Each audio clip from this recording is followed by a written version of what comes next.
বিসমিল্লাহির রহমানির রহিম। আসসালামু আলাইকুম। www.dailynewsstar.com ভার্চুয়াল এডিটর হাফেজ মাওলানা শাহজালাল গোলদার স্টুডিওর বাহির হতে অনুষ্ঠানগুলি এডিটিং এবং পরিচালনা করছেন। 21 ডিসেম্বর 2025 এনএসটিভির সকল সংবাদ এখান থেকে প্রচারিত হয়ে আসছে 2017 সাল হতে। আজ 21 ডিসেম্বর 2025। www.dailynewsstar.com বাংলাদেশের একমাত্র এই যে অনলাইন ভিত্তিক এই নিউজ পোর্টাল, অষ্টম ওয়েজ বোর্ডভুক্ত সংবাদপত্র দি ডেইলি নিউজ স্টার। 21 ডিসেম্বর 2025। আজ একটি রংপুরের সরকারি বিজ্ঞাপন আছে। এইটিও দি ডেইলি নিউজ স্টার। এখানেও একটি সরকারি বিজ্ঞাপন আছে। বাংলাদেশের একমাত্র রাষ্ট্রসংঘ নিবন্ধিত অর্থাৎ তথ্য সম্প্রচার মন্ত্রণালয় হতে লাইসেন্স প্রাপ্ত নিউজ স্টার ভবন, এনএসটিভি, এস এ গোলদার, www.dailynewsstar.com বাংলাদেশের একমাত্র স্টুডিও ভিত্তিক অনলাইন নিউজ পোর্টাল হাফেজ মাওলানা শাহজালাল গোলদার ভার্চুয়াল এডিটর স্টুডিওর বাহির হতে অনুষ্ঠানটি এডিটিং এবং পরিচালনা করছেন। শুরুতেই আজ আমাদের এনএসটিভি নিউজ। আমি M Shahjan Ali Goldar, editor the daily news star, EPO www.dailynewsstar.com বাংলাদেশের একমাত্র রাষ্ট্রসংঘের সাথে স্বপ্রণোদিত হয়ে তালিকাভুক্ত অর্থাৎ মাননীয় ডক্টর মোহাম্মদ ইউনূস মহোদয়ের সকল কথাই তো ন্যাশনাল স্পিচ। আজ আমাদের ডক্টর মোহাম্মদ ইউনূস মহোদয়ের 306তম স্পিচ। শুরুতেই আর কি ডক্টর মোহাম্মদ ইউনূস মহোদয়ের HCS lecture, NSTV 21 December 2025। NSTV news read out by M Shahjan Ali Goldar, editor the daily news star. Doctor Mohammad Yunus, honoured chief adviser Bangladesh. Hadi, you are in our hearts forever, chief adviser. Shaheed Hadi buried beside Qazi Nazrul at Dhaka University. State mourning observed. Shahid Hadi buried beside Qazi Nazrul at Dhaka University. State mourning observed. Farooq-e-Azam mourns death of A.K. Khandekar.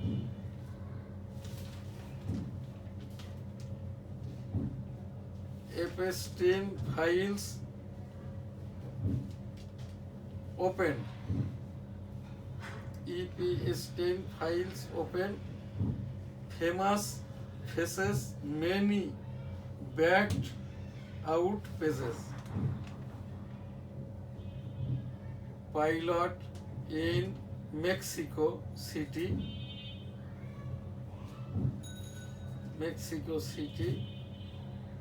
returns to take off over unpaid wages, reports.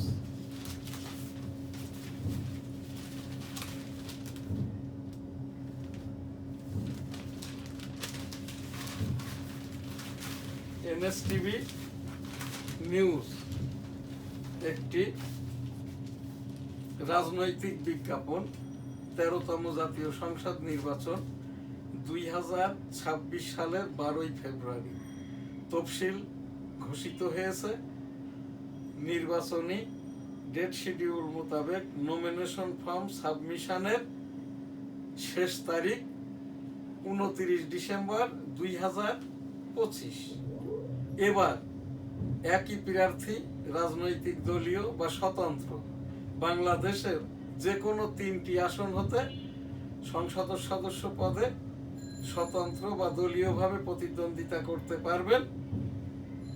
এখানটায় আর কি আরেকটি যেটা এই যে তফসিল ইতিমধ্যে সংক্ষিপ্ত কিছু রদবদলটা হয়েছে, কিন্তু নমিনেশন ফর্ম সাবমিশনের শেষ তারিখ 29 ডিসেম্বর 2025 এবং 2026 সালের 12 ফেব্রুয়ারি জাতীয় সংসদ নির্বাচন এবং পিপুল কনসেনসাস অর্থাৎ হানা ভোট, গণভোট এবং জনভোট অর্থাৎ এই যে সংসদ সদস্যদের ভোট একই সাথে 13তম জাতীয় সংসদ নির্বাচন 12 ফেব্রুয়ারি 2026 অনুষ্ঠিত হবে। এম শাহজাহান আলী গোলদার, যিনি 1977 সালের ওই যে জিয়াউর রহমান সাহেবের পিপুল কনসেনসাস ভোটের পুলিং এজেন্ট ছিলেন, তখন বিএনপি রাজনৈতিক দলটা জন্ম হয়নি, জাগো দল ছিল। অতঃপর 1996 সালে আর কি এই যে ডেমোক্রেটিক বাংলাদেশের ব্যানারে democratic Bangladesh president M Shahjahan Ali Goldar 1996 সালে ষষ্ঠ জাতীয় সংসদ নির্বাচনে কনস্টিটিউয়েন্সি ন্যাশনাল 85 যশোর 1 সারসা বেনাপোল হতে প্রতিদ্বন্দ্বিতা করেন। এম শাহজাহান আলী গোলদার MFF শ্রেষ্ঠ বাচ্চা মুক্তিযোদ্ধা এই যে কনস্টিটিউয়েন্সি ন্যাশনাল 85 যশোর 1 সারসা বেনাপোল হতে 1996 সালের ষষ্ঠ জাতীয় সংসদ নির্বাচনে টেবিল প্রতীক নিয়ে প্রতিদ্বন্দ্বিতা করে জিতেছিল, কিন্তু 2 দিন পর বিএনপি প্রার্থীকে ঘোষণা দেওয়া হয়। এই যে শাহজাহান আলী গোলদার 1996 সালের ষষ্ঠ জাতীয় সংসদ নির্বাচনে টেবিল প্রতীকে 17,500 ভোট পেয়েছিলেন, আর এই যে ধানের শীষের যিনি পাশ করেন তাকে দেখানো হয় 19,100 ভোট। অতঃপর এই যে 2008, 2014, 2018, 2024 এই যে 1996 সালের 15 ফেব্রুয়ারি ষষ্ঠ এবং সপ্তম নির্বাচনটা হয় 1996 সালের এই যে মে মাসে। অতঃপর আর কি 2000 এই যে 1, 2008, 2014, 2018, 2024 এখানে স্বতন্ত্র হিসেবে ডেমোক্রেটিক বাংলাদেশের পক্ষে এম শাহজাহান আলী গোলদার MFF শ্রেষ্ঠ টেবিল প্রতীক নিয়ে স্বতন্ত্র হিসেবে নির্বাচনের চেষ্টা করে। 8, 14, 18, 24 তৎকালীন নির্বাচন কমিশন 1% ভোটার না হয় নির্বাচন করতে দেয় নাই। অতঃপর আর কি 2023 সালের রাষ্ট্রপতি পদের জন্য এম শাহজাহান আলী গোলদার MFF শ্রেষ্ঠ পদপ্রার্থী হয়, কিন্তু নির্বাচন কমিশন তাকে নির্বাচন করতে দেয়নি। 2023 সালে রাষ্ট্রপতি পদে আর একজন যে প্রার্থী ছিলেন বর্তমান মাননীয় রাষ্ট্রপতি শাহাবুদ্দিন মহোদয়। এম শাহজাহান আলী গোলদারের থেকে 2টি অযোগ্যতা তার বেশি, গণপূর্তের অনৈতিকতার অভিযোগ আছে এবং উনি শাহাবুদ্দিন মহোদয় মুক্তিযোদ্ধা নন, কিন্তু যখন তাকে মুক্তিযোদ্ধা বলা হয় এনজয় করেন। এম শাহজাহান আলী গোলদার 1971 সালের রণাঙ্গনের 265 দিনের এই যে মুক্তিযোদ্ধা। এখানটায় আর কি আমার এই মুক্তিযুদ্ধের সনদ যে জীবন গাছটির নিচ দিয়ে আর কি 450টি ল্যান্ড ট্যাঙ্কার ঢোকে, ওই জমিটি ওই যে বনগা বেনাপোল সাদিপুর গ্রামের আমার নানার ছিল, শাহজাহান আলী গোলদার সাহেবের নানার। এখন শাহজাহান আলী গোলদার MFF শ্রেষ্ঠ এই যে এখানে যেটা আমার ছবি দেখছেন প্রোগ্রামরত, এবং যশোর যখন এই যে 7 ডিসেম্বর যশোর জেলা স্বাধীন হয় তখন স্লোগান